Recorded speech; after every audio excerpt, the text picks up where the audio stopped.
Hi everyone and welcome back to my channel. In this video, I'll be sharing with you 3 exercises that will help to activate the core and that can be practiced seated on a chair. Please note that if you've had any recent surgery or have any injuries or medical concerns, I recommend that you consult a doctor before starting any new exercise routine, including this one. Alright, let's begin seated on that chair and create a tall spine to begin with and relax the shoulders away from the ears. We want to keep our legs nice and stable, so keep some gap in between the knees and your feet and find some comfort in the seated position. We'll begin with a breathing exercise that will help us understand this activation a little more. Alright, now we're going to inhale through the nose and exhale through the mouth.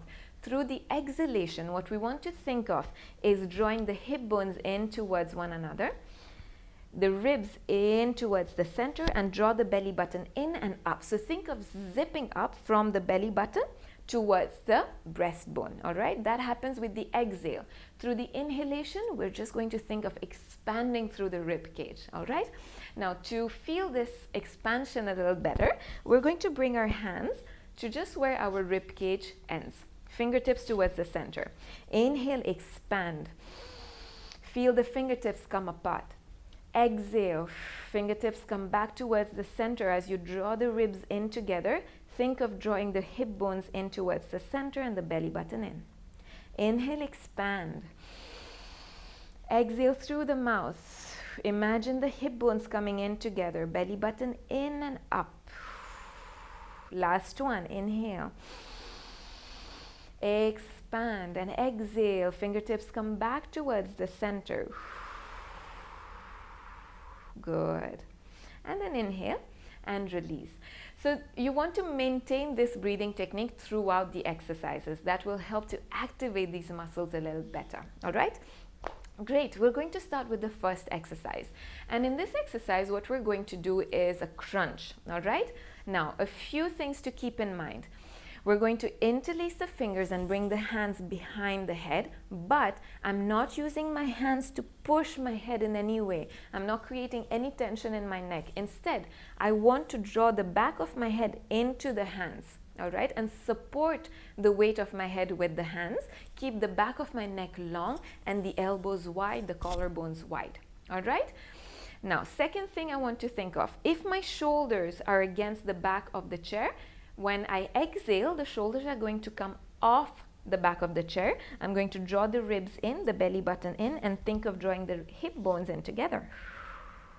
And the last thing I want to think about is that I'm going to tuck my chin in slightly without cramming into the chest. All right? So think of a small apple in between the chin and the chest, and I want to keep that gap. That will help to maintain that length in the back of the neck. All right?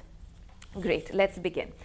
Interlace the fingers, support the head with the hands, keep the elbows wide, shoulders away from the ears. Inhale. Expand through the rib cage. Exhale. Chin slightly tucks in towards the chest. Shoulders come off the back of the chair if they were touching. Drawing the belly button in. Crunch forward. Inhale. Come back to center. It can be a very small movement as long as you're activating the core. Let's do that once again. Exhale through the mouth. Draw the belly button in. Keep the head supported with the hands. So draw the head in towards the palms instead of pushing the head. Inhale, come back to center. And release. So you can practice this about 10 to 15 times. Let's move on to the next exercise. In this exercise, I'm going to draw the rib cage towards the opposite hip bone. So I'm doing a side crunch this time. Again, it's not my elbows moving. My elbows are going to stay wide. The head is supported with my hands, and I'm going to think of drawing the rib cage towards the opposite hip bone. All right? So we're working on the obliques, the sides of the abdominals. All right? Great. Again, we don't want to move our knees or slide our sitting bones on the chair. Watch for that. So keep the legs nice and stable. We're working with the core. Great. So let's set up. Interlace the fingers. Support the head with your hands. Inhale to expand. Exhale. Keep the elbows wide. Draw the right rib cage towards the left hip bone. Right shoulder comes off the back of the chair if it was touching. Inhale to center. Exhale. Keep the knees pointing forward. Left rib cage towards the right hip bone. Inhale, center. Let's do that one more time on each side. Exhale. Right rib cage, left hip bone.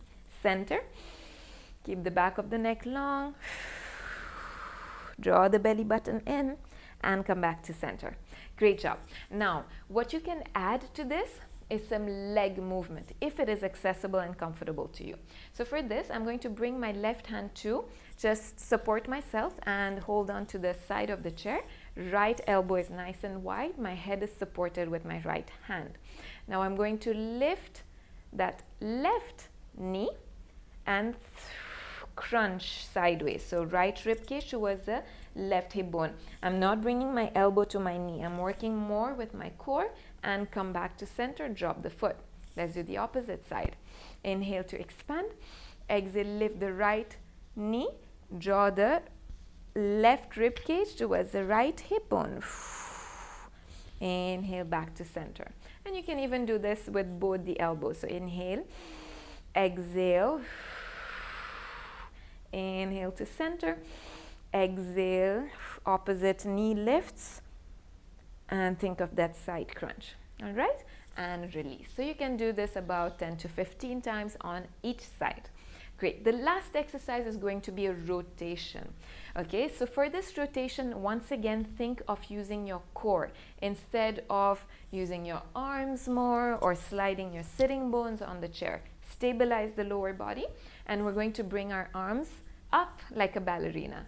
So the elbows are in line with the shoulders. We're not drooping the elbows down. So this works on the shoulders as well, which is great. But shoulders are not coming up to the ears. Relax the shoulders away from the ears. All right?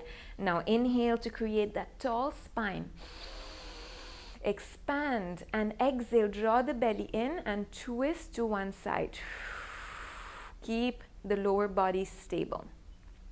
Inhale, come back to center. Exhale. Inhale, center.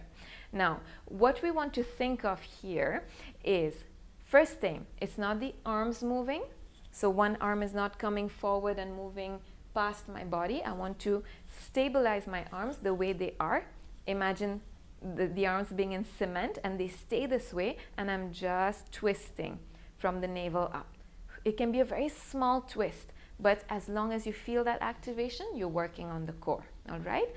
What you can also add to this is a pulse. So we're exhaling twice on one side. So inhale here and exhale twice. Inhale, center. Exhale and pulse. Inhale, center.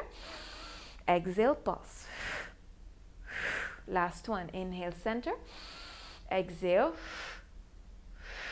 And come back to center and release the arms. All right? Great. So in this last exercise, once again, just to reiterate what I said, is that you are using the core muscles more than the arms. So the arms are not swinging around. We're using the core to twist. All right? And keeping the collarbones wide. Great job. I hope that you enjoyed this sequence and that you found it helpful. If you did, please give this video a like and a share. Subscribe to my channel so that you can see more of such videos, and do share this with anybody who would find it interesting and helpful. Thank you very much for watching. I will see you in the next video. Goodbye.